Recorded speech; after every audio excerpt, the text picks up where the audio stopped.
과거에도 농업이 굉장히 중요하였지만은 오늘날에 있어서도 이 농업이라고 하는 것이 굉장히 중요합니다. 농업에 있어서 가장 중요한 산업이 며칠 전 신문 보니까 종자 산업이라고 합니다. 이 종자 산업이라고 하는 것은 전자 산업에 있어서 이 반도체보다 더 이 부가가치가 높은 산업이 이 종자 산업이라고 합니다. 그러면서 이제 내용을 소개하는 것이 있었는데 뭐냐면 우리나라 농업과 네덜란드 농업에 비교해서 농업 인구가 네덜란드보다 우리나라 농업 인구가 16배나 많다고 합니다. 그런데 우리나라 농업 소득과 네덜란드의 농업 소득을 비교하면은 네덜란드가 2.5배로 더 많다고 합니다. 우리가 농업에 종사하는 인구가 네덜란드보다 16배가 더 많은데 네덜란드 농업 소득이 우리나라 농업 소득보다 2배 반이나 더 많다라고 합니다. 그러면은 인구별로 따진다라고 한다면은 이 네덜란드의 이 농업 소득이 굉장히 엄청나다라고 하는 것을 알 수가 있습니다. 근데 왜 그러한 이유가 생길까? 그저 콩 심은 데 콩 나고 팥 심은 데 팥 나는 것이 농업인데 왜 그러한 일이 생겼을까? 그것은 바로 네덜란드가 세계 종자 유통의 40%를 네덜란드가 잡고 있다라고 하는 것입니다. 이 종자 산업이라고 하는 것은 그만큼 중요하다라고 하는 것이죠. 우리가 맛있게 먹는 이 딸기도 우리나라 종자가 아니고 일본 종자라고 하는 것이죠. 그래서 그 딸기를 심게 되면은 딸기를 심는 것만큼 일본에다가 그 종자 로얄티를 지불하게 되어 있는 것입니다. 그런 점에 있어서 각 나라마다 이 농업에 있어서 무엇에 많이 투자하냐 하면은 이 종자 산업에 많이 투자한다라고 하는 것이죠. 이 한 종자를 개발하는 데는 보통 10년에서 15년 정도 걸린다라고 합니다.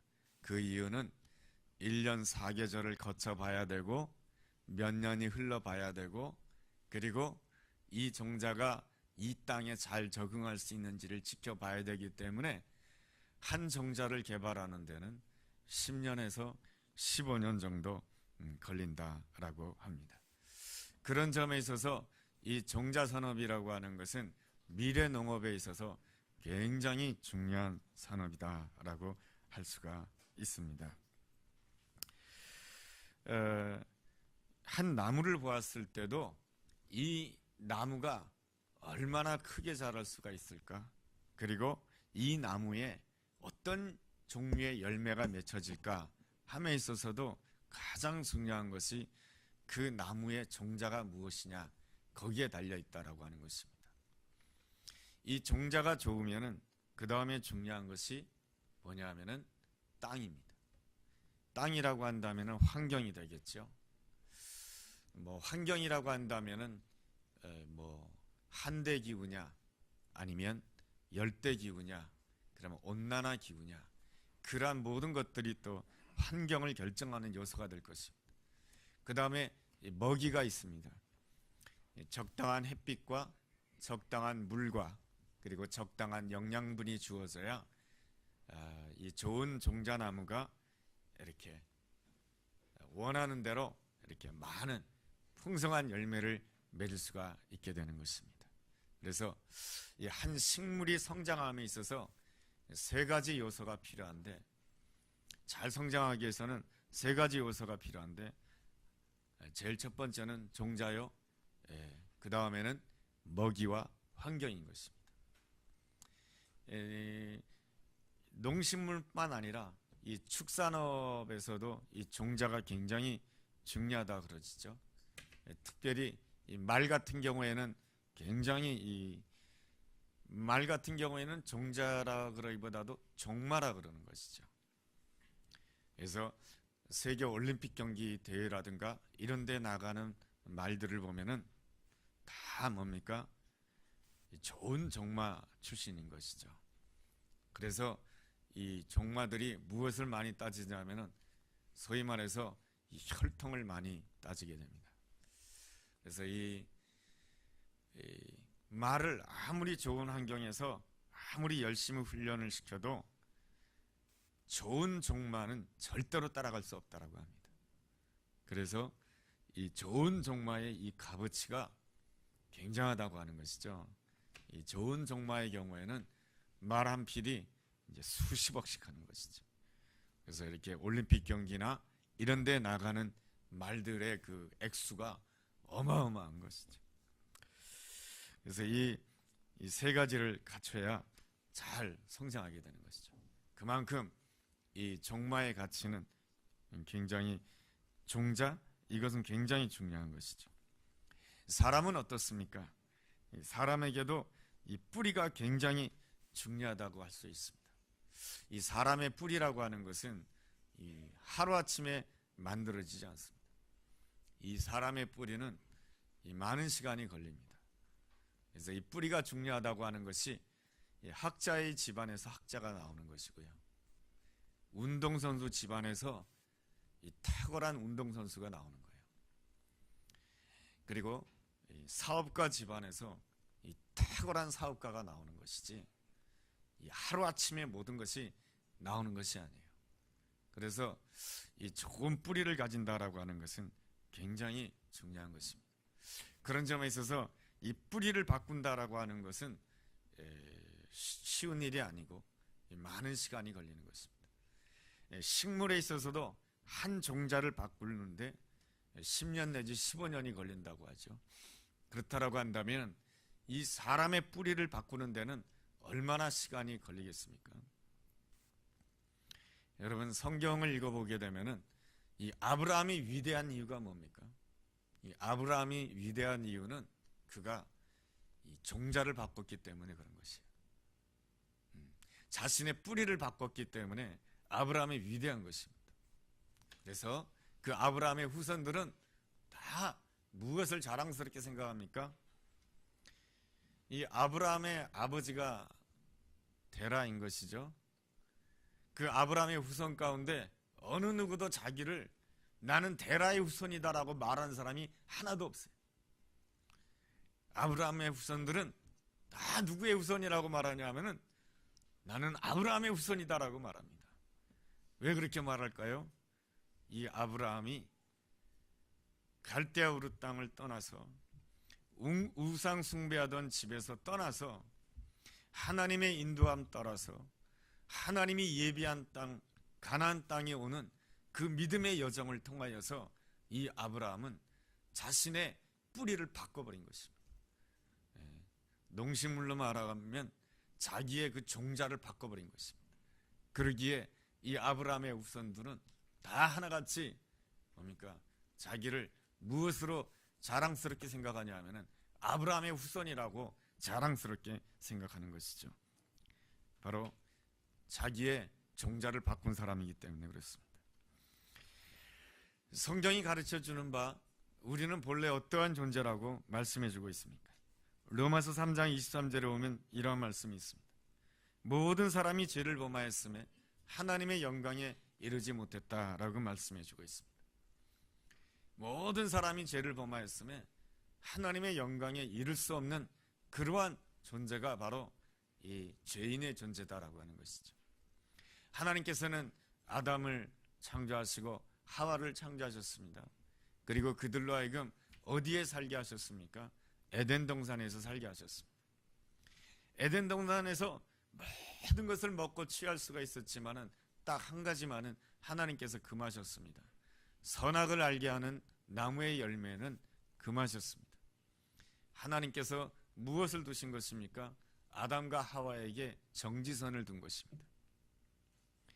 그런데 말이죠, 사람들은 말이죠, 모든 것이 넉넉해지고 모든 것이 풍성해지면은 이상하게 사람들은 정지선을 지키지 않습니다. 왜 그럴까요? 내가 커지니까 말이죠. 내가 커지게 되면은 정지선을 무시하게 됩니다. 내가 커지게 되면은 나는 뭐든지 할 수 있다고 생각합니다. 아담과 하와가 그랬습니다. 하나님께서 아담과 하와에게 에덴 동산을 허락하셨습니다. 풍성한 동산을 허락하셨습니다.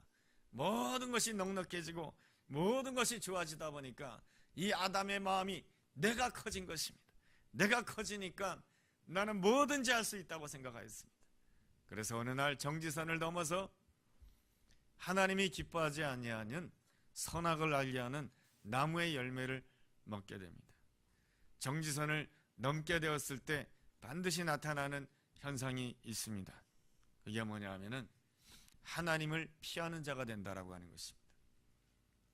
하나님께서 우리에게 주신 율법이라고 하는 정지선이 있습니다.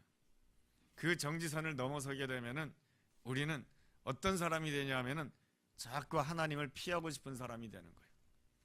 하나님을 피하게 되면은 반드시 나타나는 또 한 가지 결과가 있습니다. 내 옆에 있는 사람과 벽이 생긴다라고 하는 것이죠. 아담이 선악을 알게 하는 나무의 열매를 먹자 그는 하나님을 피하여서 숨는 자가 되고 내 옆에 있는 하와와 큰 벽이 생기게 됩니다. 그래서 이 모든 잘못된 것은 저 하와 때문이라고 하와를 비난하게 됩니다. 그 비난하는 마음은 큰 벽을 설치하게 됩니다. 결국에 아담과 하와는 하나님께서 그들을 위해서 축복해 주신 땅 에덴 동산에서 쫓겨나게 되고 기쁨을 잃어버리게 되는 그러한 인생이 되고 마는 것입니다.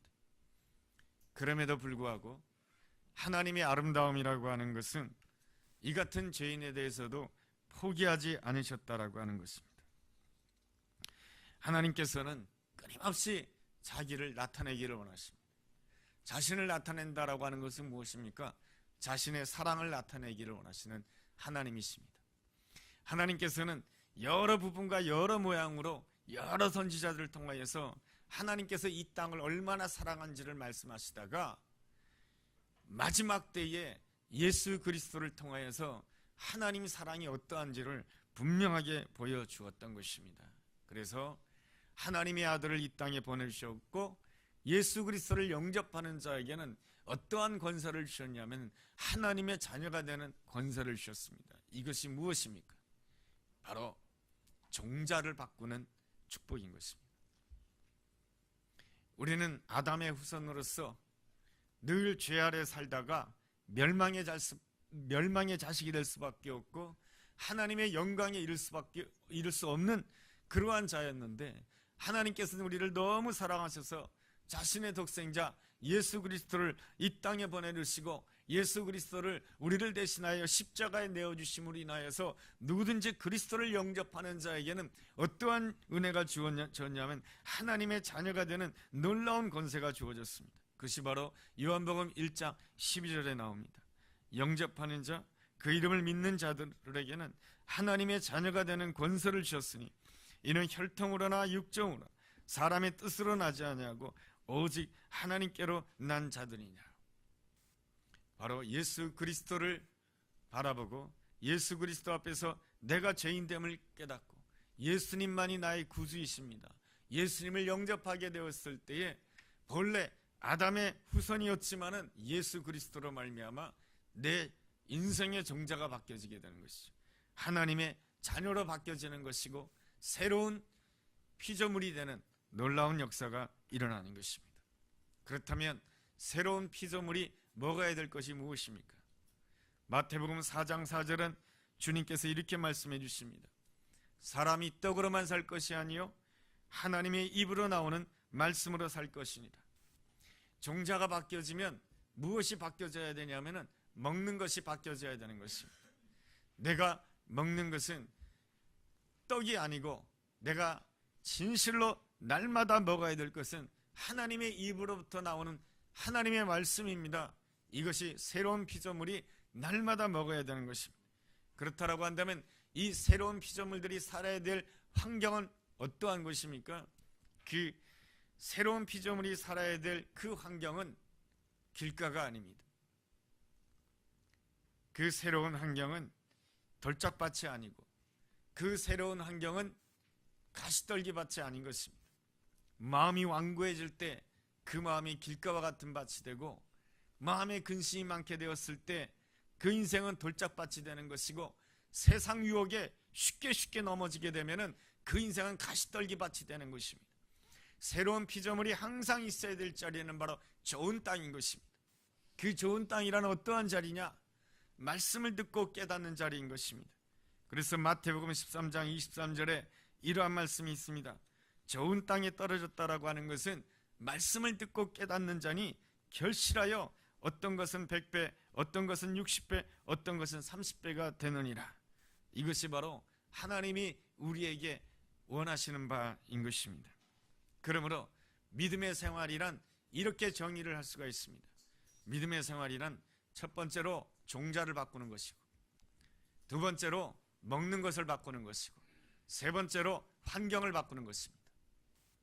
종자를 바꾸고 먹는 것을 바꾸고 환경을 바꾸게 되었을 때 하나님께서는 우리에게 엄청난 열매를 약속해 주고 있습니다. 하나님은 지금도 우리의 종자를 온전히 바꾸기를 원하십니다. 이 종자가 바뀌어지게 되면 이 먹는 게 달라져야 되고, 그리고 있는 자리가 달라져야만이 바로 하나님이 원하시는 그 아름다운 하나님이 원하시는 바의 모습이 되는 것이죠. 그래서 그런 모습에 대해서 에베소서 2장 10절은 그리스도인에 대해서 이렇게 말씀합니다. 이 에베소서 2장 10절이 참 소중한 말씀인데요. 우리는 그의 만드신 바라 그리스도 예수 안에서 선한 일을 위하여 지으심을 받은 자니 이 일은 하나님이 전에 예비하사 우리로 그 가운데서 행하게 하려 하심이라. 우리는 그의 만드신 바라 무엇을 위하여? 하나님의 선한 일을 위하여. 무엇을 위하여? 늘 하나님 안에서 사는 자가 되기 위하여 우리가 그렇게 만들어진 존재다라고 하는 것입니다. 그렇게 하나님께서 우리를 만드시기를 원하십니다. 그렇게 만드시기 위해서 하나님께서는 아담의 후손에서 하나님의 자녀로 종자를 바꾸기를 원하시는 것이고, 세상 것을 먹기보다도 늘 하나님의 말씀을 먹는 자가 되기를 원하는 것이고, 악인의 자리, 교만한 자리, 오만한 자리에 앉지 아니하고 늘 하나님께서 기뻐하는 자리에, 좋은 땅에 말씀을 듣고 깨닫는 자리에 앉기를 우리 주님이 원하시는 것입니다. 다시 말하면 시냇가에 심은 나무가 되기를 우리 주님께서 원하시는 것이죠. 그래서 우리를 만들어 가시는 하나님이시며 토기장이신 하나님께서는 나를 빚어주시기를 원하시는 분이 그러한 하나님이신 것입니다. 우리가 오늘 요한복음 18장의 말씀을 읽었는데, 그 예수님의 아름다움이라고 하는 것은 무엇입니까? 예수님은 언제나 나의 뿌리를 확신했다라고 하는 것입니다. 내가 누구인지를 확신했다라고 하는 것이죠. 요한복음 18장 5절과 6절 8절에 우리 예수님께서 뭐라고 말씀해 주십니까? 세상은 세상의 힘을 가지고 예수님을 압박하지만은 예수님은 그 자리 앞에서 늘 말씀하십니다. 내가 그니라, 내가 그니라, 내가 그니라 라고 3번이나 선포를 하십니다. 세상은 예수님을 향해서 뭐라고 말씀해 주십니까? 너는 나사렛 출신이다. 너는 가난한 목수의 아들이다. 너는 세리와 죄인의 친구다. 그러니까 너는 죄인이다. 이렇게 말하지만은 예수님께서는 그 모든 비난과 그 모든 잘못된 말 앞에서도 예수님께서는 선포하십니다. 내가 그니라, 내가 그니라, 내가 그니라. 나는 나다, 나는 나다, 나는 나다라고 말씀해 주시며, 나는 6월절 어린 양이다. 나는 선한 목자이다. 나는 하나님의 아들이다. 나는 포도나무이다. 나는 길이다. 나는 진리다. 나는 생명이다. 나는 바로 하나님의 아들이다. 늘 예수님의 그 아름다움이라고 하는 것은 바로 자신의 뿌리를, 내가 누구인가를 확신했다라고 하는 것입니다. 형편과 상황과 상관없이 어떤 자리에 있든지 간에 항상 예수님은 나는 나다라고 이렇게 말씀하셨던 것입니다. 그럴 수 있었던 이유가 무엇입니까? 예수님은 항상 뭡니까? 사람으로부터 오는 것을 먹지 아니하였습니다. 늘 하나님께로부터 오는 말씀을 먹기를 사모했던 것입니다. 오늘도 하나님의 계획을 먹고, 오늘도 하나님의 뜻을 먹고, 오늘도 하나님의 사랑을 먹고, 오늘도 하나님의 은혜를 먹는 분이 바로 예수 그리스도인 것입니다.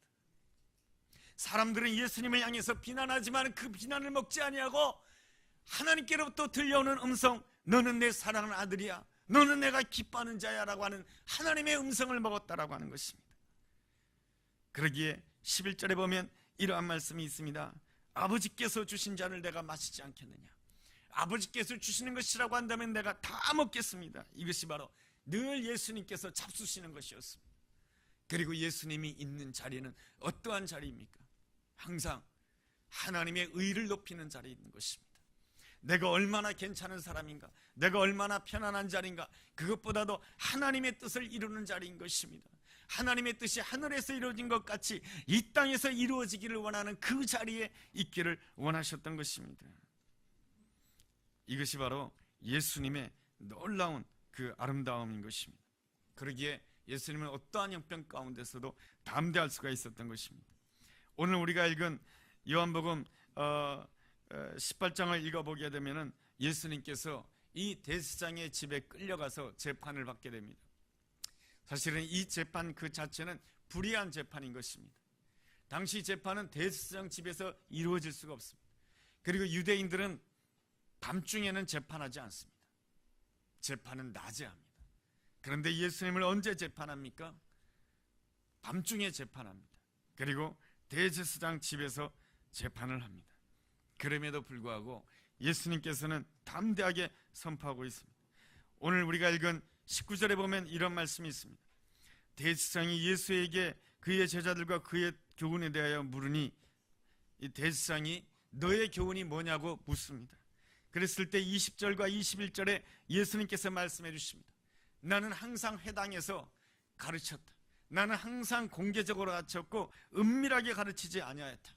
내가 가르친 그 모든 내용을 많은 사람들이 들었다. 들은 자에게 무슨 내용인지 한번 물어봐라. 나는 숨기지 않았다. 나는 언제나 담대하게 이야기했다 라고 말씀해 주고 있습니다. 여러분 19절서부터 24절까지 말씀을 보면 대제사장이 무슨 말 하였는지는 기록되지 않았는데 예수님의 말씀이 더욱더 많이 한 것을 보게 됩니다. 20절, 21절, 23절 예수님의 말씀이 온전히 나타나는 것을 보게 됩니다. 여러분 이것은 무엇을 가르쳐주기 위한 것이냐면, 대제사장이 높은 자리에 앉아서 예수님을 신문하고 있지만 이것은 요한이 봤을 때 무엇을 가르쳐주고 있는 것이냐면 예수님이 진짜 대제사장이시다라고 하는 것입니다. 너는 그 자리에 있지만은 너는 대제사장이 아니다라고 하는 것이죠. 자기의 의를 구하고 자기의 욕심을 구함으로 인하여서 자기의 욕심과 자기의 의를 위하여서 한 사람이 죽는 것은 아무것도 아니다라고 생각하는 너는 대제사장이 아니시고, 모든 의를 위하여서 십자가의 길을 가시는 예수 그리스도가, 모든 사람들의 죄짐을 지고 가시는 예수 그리스도가 바로 대제사장이다라고 하는 그 사실을 보여주고 있는 것입니다. 그래서 예수님은 여기서 직접적으로 말씀해 주지 않았지만은 예수님께서는 그 대제사장 앞에서 그렇게 선포하고 있는 것입니다. 내가 바로 대제사장이다라고 하는 것이죠. 예수님은 어떤 자리에 있든지 간에 항상 어떤 태도를 가지셨습니까? 나는 나다. 나는 나다. 나는 나다. 이렇게 표현하셨던 분이 바로 예수님이신 것입니다. 예수님은 나의 뿌리가 무엇인지를 확신하셨기에, 내가 무엇을 먹어야 될지를 확신히 하셨고, 내가 있어야 될 자리가 어떤 자리라고 하는 것을 늘 아셨던 것입니다. 그래서 예수님은 늘 뭡니까? 나 자신의 뿌리를 아버지께 두었고, 그리고 예수님이 먹으시는 것은 늘 아버지께로부터 온 것을 먹었고, 그리고 예수님은 늘 어디에 있었습니까? 아버지 안에 있었던 것입니다. 대제사장의 집들에 있었지만은 대제사장의 집들에 있는 것이 아니고 아버지 안에 있었던 것입니다. 아버지의 품 안에 있었던 것입니다. 아버지의 품 안이 바로 예수님의 환경이었던 것입니다. 여러분, 나의 환경은 무엇입니까? 가난함이 나의 환경입니까? 사람들이 비난하는 것이 나의 환경입니까? 수근수근 되는 것이 나의 환경입니까? 내가 정말로 나의 종자가 하나님의 아들, 하나님의 딸이라고 한다면 나의 환경은 늘 그리스도 안이어야 되는 것입니다. 나의 환경은 늘 예수 안이가 내 환경이어야 되는 것입니다. 주님의 품 안이 내 환경이어야 되는 것입니다. 그랬을 때 우리는 어떠한 경우에든 간에 담대할 수가 있고, 내가 그니라, 내가 그니라, 내가 그니라, 내가 예수 믿는 사람이야. 내가 하나님의 아들이야. 내가 사랑받는 하나님의 아들이며 하나님의 기뻐하는 자야. 내가 하나님의 뜻을 이루는 자야. 나는 나다 라고 표현할 수가 있는 것입니다. 그러나 오늘 본문에 나와 있는 똑같은 상황 가운데 있는 이 베드로는 어떻습니까? 여러분 17절 하반절에 무슨 말이 나옵니까? 그가 말하되 나는 아니라. 종이 묻습니다. 25절에 보니까 25절 하반절에 베드로가 부인하여 이르되 나는 아니라. 27절에 보니까 이에 또 베드로가 또 부인하니 또 나는 아니라 라고 말합니다. 여러분 참 이게 재밌지 않습니까? 예수님은 그 대제사장에게 끌려가면서 예수님께서 선포하십니다. 나는 그니라, 나는 그니라, 나는 그니라. 나는 나다, 나는 나다, 나는 나다. 그런데 이 베드로는 뭐라 그러냐면 이 대제사장의 집들에서 나는 아니다, 나는 아니다, 나는 아니다. 그것은 바로 이 베드로의 뿌리가 흔들렸다라고 하는 것입니다. 베드로의 뿌리가 무엇입니까? 과거에는 아담의 자손이었지만 이제 예수 그리스도를 영접하고 예수 그리스도를 따르게 되었으니 이제 하나님의 아들인 것입니다. 하나님의 사랑받는 아들인 것입니다. 하나님이 기뻐함 받는 아들인 것입니다. 그것이 바로 아담의 뿌리인 것입니다. 이것이 베드로의 뿌리인데 이 베드로가 이 대제사장의 집들 안에서 뭐라고 이야기를 하고 있냐면 나는 아니다, 나는 아니다, 나는 사랑받는 아들이 아니다, 나는 하나님이 기뻐하는 자가 아니다, 나는 하나님의 축복을 받는 자가 아니다, 나는 하나님이 원하시는 자가 아니다, 나는 하나님의 뜻을 따르는 자가 아니다, 나는 아니다, 나는 아니다, 나는 아니다. 그 형편 피하기 위해서 그런 것이죠. 왜 그런 것입니까? 그것은 바로 베드로의 종자가 바뀌었음에도 불구하고 이 베드로는 먹는 것을 잘못 먹은 거예요. 예수님을 종자가 바뀌음으로 인해서 예수님을 따랐지만은 이 베드로는 먹는 것을 잘못 먹은 거예요. 예수님께서 이미 십자가를 지기 전에 3번씩 말씀해 주셨습니다. 내가 이제 십자가를 져야 된다. 내가 이제 죽어야 된다. 죽고 3일 만에 내가 부활해야 된다라고 하는 그 말씀을 3번이나 하셨습니다. 그러나 베드로는 그 말씀은 내가 듣고 싶은 말이 아니었던 것입니다. 내가 듣고 싶은 말이 아니었기 때문에 그 모든 이야기를 내가 듣지 않았던 것입니다. 언제만 들었느냐? 예수님께서 기적을 베푸실 때 말씀을 들었고, 예수님께서 떡을 주실 때 말씀을 들었고, 예수님께서 병자를 고칠 때 말씀을 들었고, 능력을 베푸실 때 말씀을 들었지만 예수님께서 십자가를 말씀하실 때는 그 말씀에 대해서 귀를 막아버렸던 것입니다. 내가 먹고 싶은 것만 먹은 것이요. 그러기에 그는 내가 있어야 될 자리에 있지 못한 거예요. 하나님이 원하시는 자리에 있지 못하고 자신도 모르게 죄인의 자리에 앉게 되고 자신도 모르게 악인의 자리에 앉게 되고 자신도 모르게 오만한 자리에 앉게 되는 것이죠. 이 베드로가 지금 어디에 있습니까? 대제사장의 집들 안에 있습니다. 대제사장의 집이란 어떠한 집입니까? 자기 의를 높이는 자리입니다. 자기 욕심을 구하는 자리인 것입니다. 자기 욕심을 위해서는 그저 한 사람쯤은 죽어도 된다고 생각하는 그 자리가 바로 대제사장의 집안인 것입니다. 이 베드로가 대제사장의 집안으로 들어갔다라고 하는 것은 바로 그 자리와 나도 똑같이 하겠다라고 하는 그러한 것입니다. 그랬을 때에 이 시몬 베드로는 무엇을 부인하는 자가 됩니까? 자기의 바뀌어진 종자를 부인하는 자가 되는 것이, 주님의 예수 그리스도의 놀라운 은혜로 말미암아 그의 종자가 바뀌었는데 나는 예수 그리스도의 사람이 아닙니다. 나는 예수 믿는 사람이 아닙니다. 나는 하나님의 사랑받는 자가 아닙니다. 나는 아니에요. 나는 아니에요. 나는 아니에요 라고 말하는 것입니다. 이것이 바로 이 베드로의 가장 안타까운 점인 것입니다. 이 베드로보다 더 불쌍한 인생이 있습니다. 그 사람이 누구입니까? 여러분 22절에 보면 이런 사람이 나옵니다.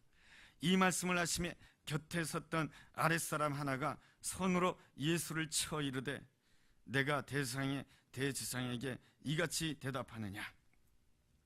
이 아랫사람은 지금 누구 옆에 있습니까? 하나님의 영원하신 아들 예수 그리스도 옆에 있습니다. 그런데 예수 그리스도를 알아보지 못하고, 그리고 예수 그리스도의 말씀을 듣지 못하고, 그리고 예수 그리스도를 영접하지 못하고, 그리고 예수 그리스도가 바로 옆에 있는데 이때야말로 그는 종자를 바꿀 수 있는 가장 소중한 기회인데 그의 뿌리에는 하나님이 없었던 것입니다. 그의 뿌리에는 하나님이 없었고 그가 먹는 것은 무엇을 먹었냐면 여기서 왜 아랫사람이라고 표현되어 있을까요? 그 사람은 늘 을의 입장에 있었던 것입니다. 아랫사람은 늘 을에 있어요. 늘 을의 입장에 있다가 보니까 항상 무엇을 먹었느냐? 사람들의 하대를 먹는 거예요. 늘 무엇을 먹느냐? 사람들의 나쁜 말을 먹는 거예요. 무엇을 먹느냐? 사람에 대한 미움을 먹는 거예요.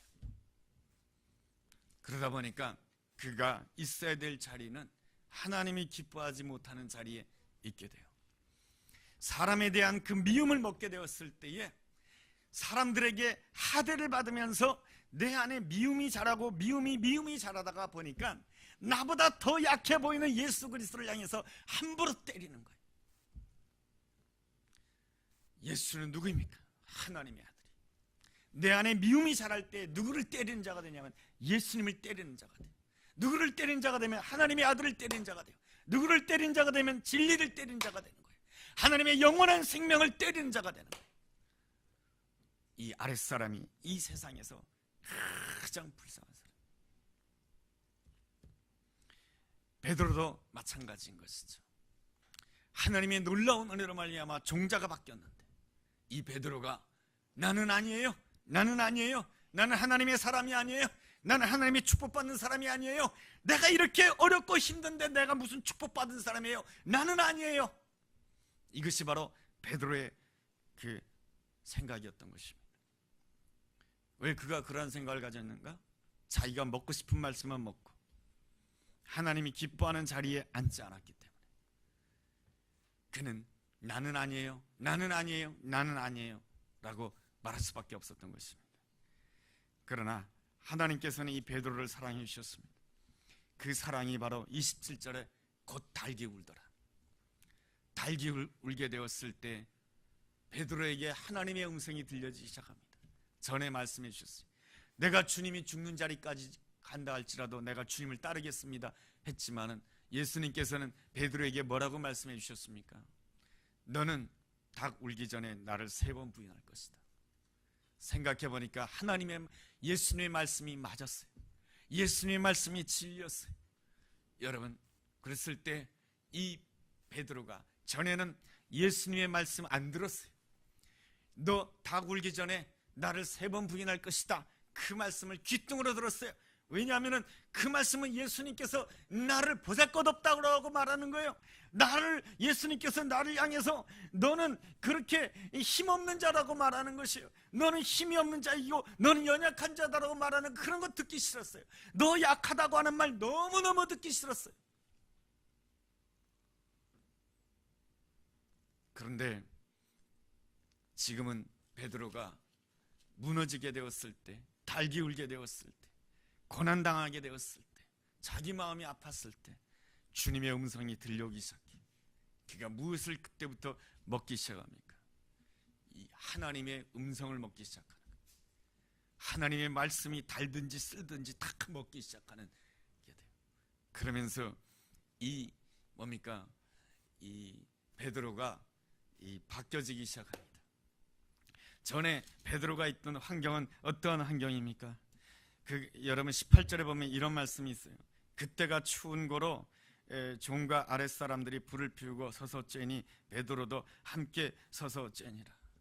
춥다라고 하는 것은 여러분 우리 주님께서는 그때 날씨가 추운지 더운지 미세가 먼지가 많은지 이런 것에 대해서는 그렇게 주님께서는 별로 그렇게 관심이 없어요.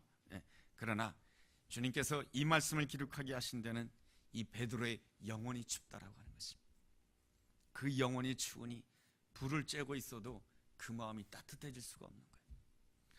예수님을 내가 모른다고 했는데, 예수님 앞에 나를 숨겼는데, 여러분 아담이 정지선을 넘게 되었을 때 어떤 일이 일어났다라고 말씀드렸죠?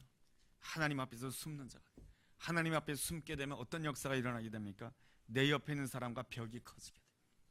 이 베드로에게도 똑같은 일이 일어나요. 나는 아니다. 이것은 정지선을 넘은 거예요. 어떤 경우에도 나는 하나님의 아들입니다. 어떤 경우에도 나는 하나님 믿는 사람입니다. 나는 나입니다. 나는 나입니다. 나는 나입니다. 고백해야 돼요. 그런데 그러지 못했을 때 대신 원망으로 채워지고 불평으로 채워지고 낙심으로 채워지게 되었을 때 그의 영혼이 추워지는 거예요. 그의 영혼이 추워지게 되면 아무리 불을 쬐도 따뜻해지지 않고, 이 베드로가 이 불을 쬐면서 옆에 사람이 있었지만 누구하고 대화를 하겠습니까? 옆에 같이 불 쬐는 사람들이 있었지만 아무하고도 대화를 할 수가 없는 거예요. 어느 누구와도 통할 수가 없는 거예요. 어느 누구에게도 내 말을 할 수가 없는 거예요. 이것이 바로 이 베드로의 이 영혼의 그 실제인 것입니다. 그러나 이 베드로가 대제사장의 집을 나오고 통곡하며 회개하게 되었을 때에 이 베드로가 새로운 불을 만나게 되죠. 어디에서 새로운 불을 만나게 됩니까? 요한복음 21장에 보면은 이 베드로가 갈릴리 바다에서 예수님이 펴놓은 불을 만나게 됩니다. 그 불에 다가갔을 때 예수님께서 먹여주십니다. 뭘 먹여주십니까? 생선을 먹여주십니다. 예수님께서 뭘 먹여주십니까? 주님께서 말씀을 먹여주십니다. 여러분, 이렇게 주님의 말씀을 먹고 먹는 것이 달라지게 되자 그 자리가 어떠한 자리가 됩니까? 정말로 하나님의 인도를 받는 자리가 되는 것이죠. 그래서 주님께서 이 베드로에게 말씀해 주십니다. 네가 나를 사랑하느냐? 네가 나를 사랑하느냐? 네가 나를 사랑하느냐? 그 말씀을 해주시고 그 다음에 주님 무슨 말씀을 해주십니까? 네가 있어야 될 환경은 내 양을 치는 자리다. 네가 있어야 될 환경은 내 양을 먹이는 자리다. 네가 있어야 될 그 환경은 내 양을 치는 자다. 치는 자리다. 이렇게 말씀해 주세요. 여러분, 내 종자를 다시금 확인하게 되었을 때에 무엇이 회복이 됩니까? 이 먹는 게 회복이 돼요. 먹는 게 회복이 되면서 또 무엇이 회복이 됩니까? 내가 있어야 될 자리가 회복이 되는 거예요. 그러니까 종자가 회복이 되면 먹는 것이 회복이 되고 환경이 회복이 되는 거예요. 종자와 먹는 것과 환경이 다 회복되게 되었을 때 이 베드로는 어떤 사람이 됩니까? 내 옆에 있는 사람에게 좋은 환경이 되는 거예요. 남편은 나에게 환경이에요. 아내는 나의 환경이에요. 그렇죠? 그리고 나도, 제가 남편이죠. 제 아내가 있어요. 나도 내 아내에게 환경이에요. 내 종자가 바뀌어지고 내 먹는 것이 바뀌어지고 내 환경이 바뀌어지게 되면 내가 내 옆에 있는 사람에게 좋은 환경이 되는 거예요. 내가 내 옆에 있는 사람에게 좋은 땅이 되어주는 거예요. 아브라함이 이삭에게 좋은 환경이죠. 그죠? 네. 아브라함은 이삭에게 엄청나게 좋은 환경이에요. 이 베드로가 뭡니까? 종자가 다시금 회복이 되고, 이 베드로가 먹는 것이 회복이 되고, 이 베드로가 환경이 회복되었을 때 베드로는 만나는 모든 사람들에게 다 좋은 환경이 돼요. 성전 미문에 앉아있던 그 사람에게도 이 베드로는 좋은 환경이 되는 것이고, 도저히 하나님의 백성이 될 수 없었던 로마의 백부장에게 향해서도 이 베드로는 좋은 환경이 되는 것이고, 사도 바울이 이방인들에게 복음을 증거함으로 인해서 사람들에게 비난을 받게 되었을 때 베드로가 예루살렘 총회에 나서서 하나님께서 이방인들에게 복음 전하는 것도 허락하셨다라고 말씀을 그 예루살렘 총회에서 선포함으로 인하여서 이 베드로는 이 사도 바울에게 좋은 환경이 되었던 것이고, 사도 바울에게 쫓겨났던 이 마가 요한 갈 데가 없었지만은 이 마가 요한을 받아줌으로 인해서 이 마가 요한에게 이 베드로는 좋은 환경이 됐던 것이에요. 이 베드로가 마가 요한에게 좋은 환경이 됨으로 인해서 이 마가는 마가복음을 기록하는 놀라운 하나님의 사람이 된 것이죠. 그래서 하나님께서 오늘 우리에게 주시는 말씀은 딱 한 가지. 오직 예수 그리스도께서 오직 아버지를 바라본 것처럼 우리 역시 오직 예수님을 바라봄으로 내 정자가 바뀌었음을 늘 확신해야 돼. 나는 멸망의 자식이 아니고 나는 하나님의 자녀다. 나는 하나님의 사랑받는 자요 하나님의 기쁨을 받는 자다라고 하는 내 정자를 항상 확신해야 되는 것이, 어떤 형편 모든 상황 속에서 항상 나는 아니야, 나는 틀렸어, 나에게는 희망이 없어, 나에게 무슨 기쁨이 있어, 나는 아니야가 아니고 나는 나다, 나는 나다, 너는 나다 선포할 수 있어야 돼요. 그러려면 내가 잘 먹어야 돼요.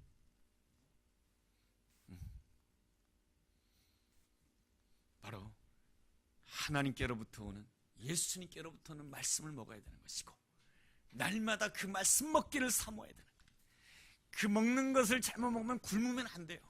그 말씀을 날마다 시간을 정해서 먹어야 되는 것이고, 그랬을 때 나는 죄인의 자리, 그리고 교만한 자리, 오만한 자리, 악인의, 시편 1편에 보면은 이렇게 나오죠. 복 있는 사람은 죄인의 길에 서지 아니하며